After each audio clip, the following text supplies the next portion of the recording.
바보에서 장군으로 단 한 사람의 믿음이. 당신이 만약 모든 사람에게 바보 취급을 받는다면 어떻게 하시겠습니까? 태어날 때부터 바보라는 이름으로 불리고 아무도 당신을 믿어주지 않는다면요. 그런데 그 바보가 나라를 구하는 장군이 되었다면? 오늘 여러분께 들려드릴 이야기는 1500년 전 고구려 시대의 실화입니다. 신분도 재산도 심지어 이름조차 제대로 불리지 못했던 한 남자. 하지만 그는 한 여인의 믿음 하나로 인생을 완전히 바꿔냅니다.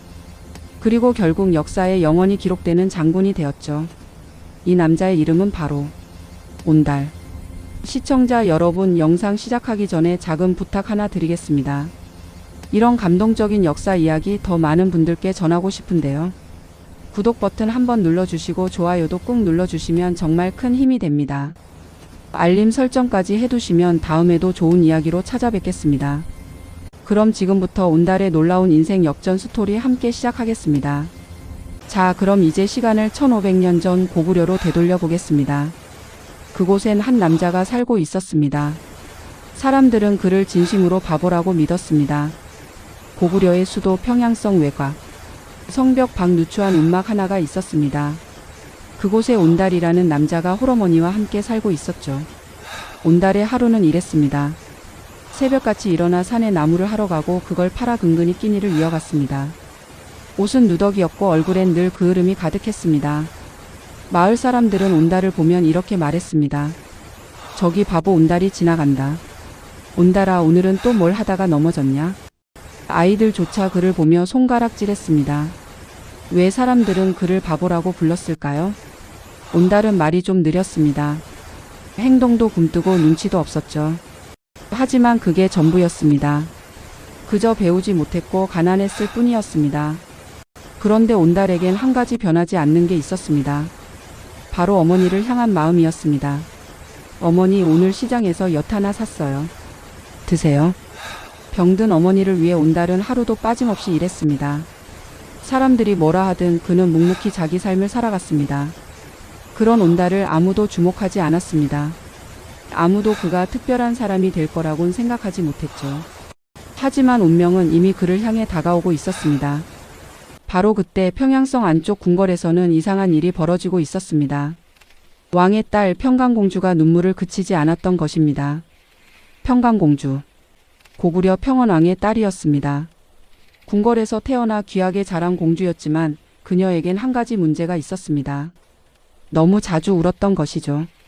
조금만 슬퍼도 울고 기쁘면 또 울고 화가 나도 눈물부터 났습니다. 그래서 사람들은 그녀를 울보 공주라고 불렀습니다. 어느 날이었습니다. 평원왕이 또 우는 딸을 보며 화가 나서 이렇게 말했습니다. 너는 도대체 언제 철이 들려나? 그렇게 울기만 하면 바보 온달한테나 시집 보내야겠다. 당시 온달은 평양성에서 유명한 바보였습니다. 왕의 말은 그저 화풀이였죠. 하지만 평강공주는 이 말을 잊지 않았습니다. 세월이 흘러 평강공주는 16이 되었습니다. 왕은 공주를 귀족 집안에 시집 보내려 했습니다. 그런데 공주가 갑자기 말했습니다. 아버지, 저 온달에게 시집 가겠습니다. 뭐라고? 왕은 기절할 뻔했습니다. 아버지께서 저를 온달에게 시집 보낸다고 하셨잖아요. 왕의 말씀은 절대 거짓이 되어선 안 됩니다. 공주는 단호했습니다. 왕이 아무리 말려도 공주는 뜻을 꺾지 않았습니다. 결국 공주는 궁궐을 나왔습니다. 공주가 온달의 움막 앞에 섰을 때 온달은 믿을 수가 없었습니다. 공주님이 왜 이런 곳에? 이제부터 이곳이 제 집입니다. 평강공주는 화려한 옷을 벗고 온달의 곁에 앉았습니다. 모두가 미쳤다고 했습니다. 귀족들은 비웃었고 백성들은 수군거렸습니다. 하지만 공주는 흔들리지 않았습니다. 그녀는 온달을 보며 생각했습니다. 이 사람은 바보가 아니야. 다만 기회가 없었을 뿐이지. 평강공주는 가만히 앉아있지 않았습니다. 그녀는 가지고 온 금은 보화를 팔기 시작했습니다. 목걸이를 팔고 비녀를 팔고 옷을 팔았습니다. 그렇게 모은 돈으로 말을 샀습니다. 좋은 갑옷을 샀습니다. 그리고 활과 창, 검을 마련했습니다. 온달, 이제부터 당신은 무인이 되어야 합니다. 온달은 처음엔 어리둥절했습니다. 저 같은 사람이 무인이요? 당신은 힘이 세고 체격도 좋아요. 다만 배우지 못했을 뿐입니다. 공주는 온달에게 글을 가르쳤습니다. 병법을 읽게 했고 말 타는 법을 익히게 했습니다. 활 쏘는 법, 창 쓰는 법 하나하나 차근차근 가르쳤습니다. 마을 사람들은 이 모습을 보며 웃었습니다. 저 바보가 무인이 되겠다고? 하. 공주님도 참 저런 사람하고 살려니 정신이 나갔나봐. 조롱과 멸시가 쏟아졌습니다. 하지만 온달은 이를 악물었습니다. 공주님이 저를 믿어주는데 나만 포기할 순 없다. 그러던 어느 날 왕이 사냥 대회를 연다는 소식이 들렸습니다. 고구려의 무사들이 모두 모여 실력을 겨루는 자리였습니다.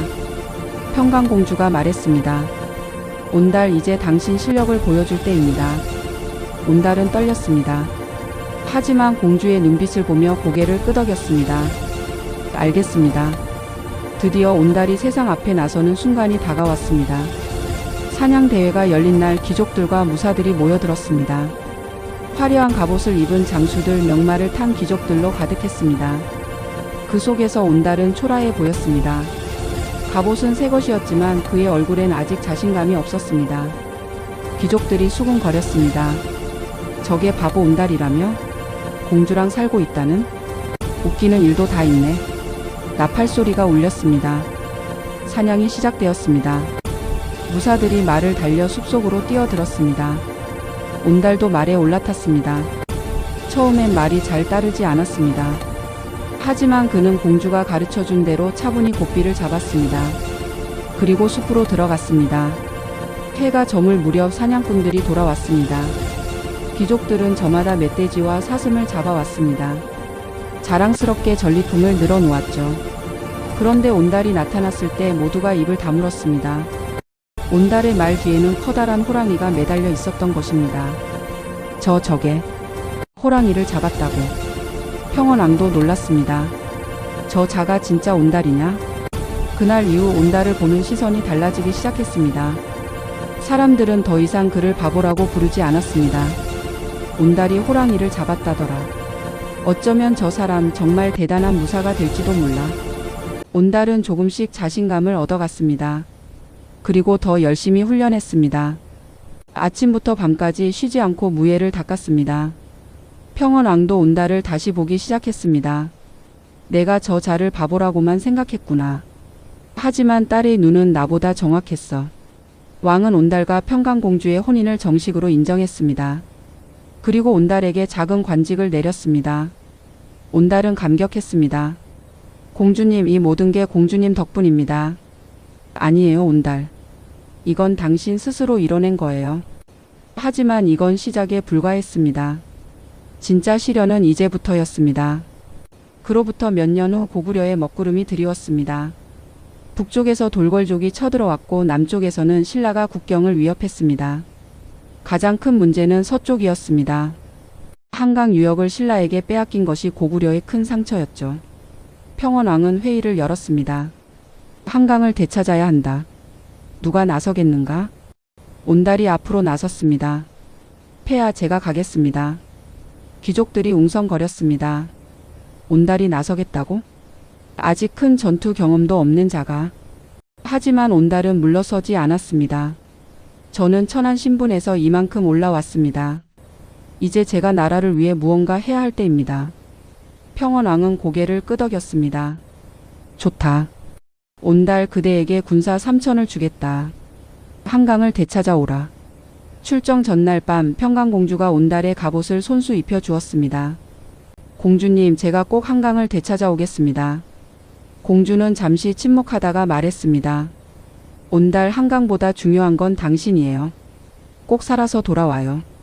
온달은 공주의 손을 꼭 잡았습니다. 약속합니다.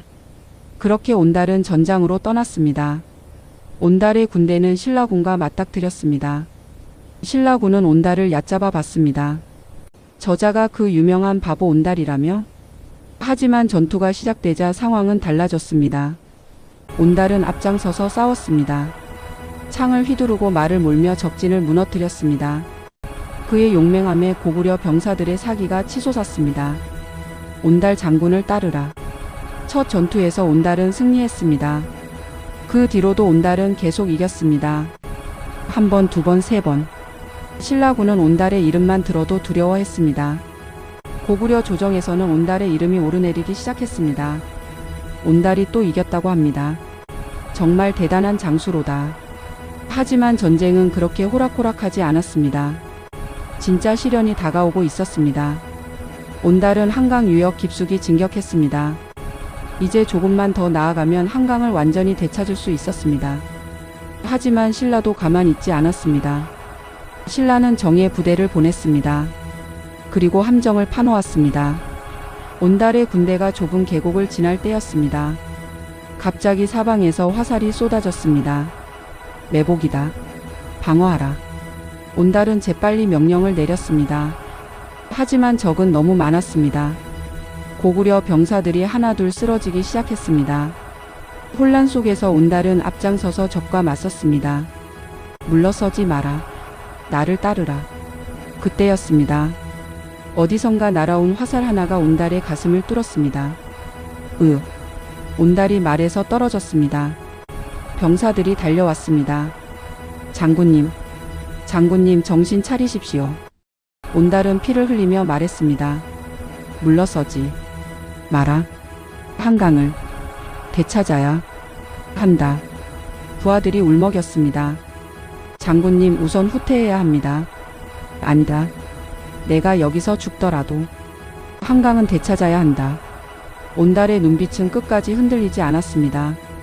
그는 평강공주와의 약속을 지키지 못했습니다. 하지만 나라를 향한 약속만큼은 끝까지 지키려 했습니다. 온달의 희생에 분노한 고구려 병사들은 필사적으로 싸웠습니다. 결국 그들은 신라군을 물리쳤습니다. 그리고 한강 유역을 되찾았습니다. 하지만 온달은 이미 숨을 거둔 뒤였습니다. 병사들은 온달의 시신을 들것에 모셨습니다. 장군님, 우리가 해냈습니다. 한강을 되찾았습니다. 소식을 들은 평강공주가 달려왔습니다. 온달의 시신이 실린 수레 앞에 섰을 때 공주는 무너졌습니다. 온달, 온달. 눈물이 멈추지 않았습니다. 어렸을 때 울보라고 불렸던 공주. 하지만 이번 눈물은 달랐습니다. 그녀는 온달의 차가워진 손을 잡으며 말했습니다. 당신은 정말 훌륭한 장군이 되었어요. 아무도 믿지 않던 당신이 나라를 구했어요. 신기한 일이 일어났습니다. 온달의 관을 평양으로 옮기려 할 때 관이 꿈쩍도 하지 않았던 것입니다. 수십 명의 병사가 힘을 합쳐도 관은 움직이지 않았습니다. 평강공주가 다가갔습니다. 그리고 관을 쓰다듬으며 말했습니다. 온달, 이제 집으로 가요. 우리 집으로. 그 순간 관이 움직였습니다. 마치 온달이 공주의 목소리를 기다렸던 것처럼. 온달은 평양으로 돌아와 장군의 예로 장례를 치렀습니다. 평원왕은 직접 제문을 지었습니다. 온달은 신분이 낮았으나 그 충성심은 하늘보다 높았도다. 백성들도 모두 슬퍼했습니다. 바보 온달이 진짜 장군이 되었구나. 아니, 바보가 아니었어. 우리가 몰라봤던 거지. 여러분, 온달의 이야기는 우리에게 무엇을 말해줄까요? 첫째, 사람은 태어날 때 정해지는 게 아니라는 것입니다. 온달은 가장 낮은 곳에서 시작했지만 가장 높은 곳에 올랐습니다. 둘째, 한 사람의 믿음이 한 인생을 바꿀 수 있다는 것입니다. 평강공주가 온달을 믿지 않았다면 온달은 평생 바보로 살았을 겁니다. 셋째, 진정한 성공은 끝까지 포기하지 않는 데 있다는 것입니다. 온달은 죽는 순간까지 자신의 목표를 놓지 않았습니다. 1500년이 지난 지금도 우리는 온달을 기억합니다. 충청북도 단양에는 온달 산성이 남아있고 온달 장군의 전설이 전해집니다. 그곳엔 온달과 평강공주의 사랑 이야기가 바위에 새겨져 있습니다. 여러분도 혹시 지금 누군가에게 바보 취급받고 계신가요? 혹시 자신의 능력을 의심하고 계신가요? 온달을 기억하세요. 그는 모두가 바보라고 부를 때도 결국 해냈습니다. 여러분도 할 수 있습니다. 오늘 온달 장군의 이야기 어떠셨나요? 감동적이셨다면 좋아요 버튼 꼭 눌러주시고요. 구독과 알림 설정까지 해두시면 다음에도 좋은 역사 이야기로 찾아뵙겠습니다. 그럼 다음 영상에서 뵙겠습니다. 여러분, 오늘도 화이팅 하세요.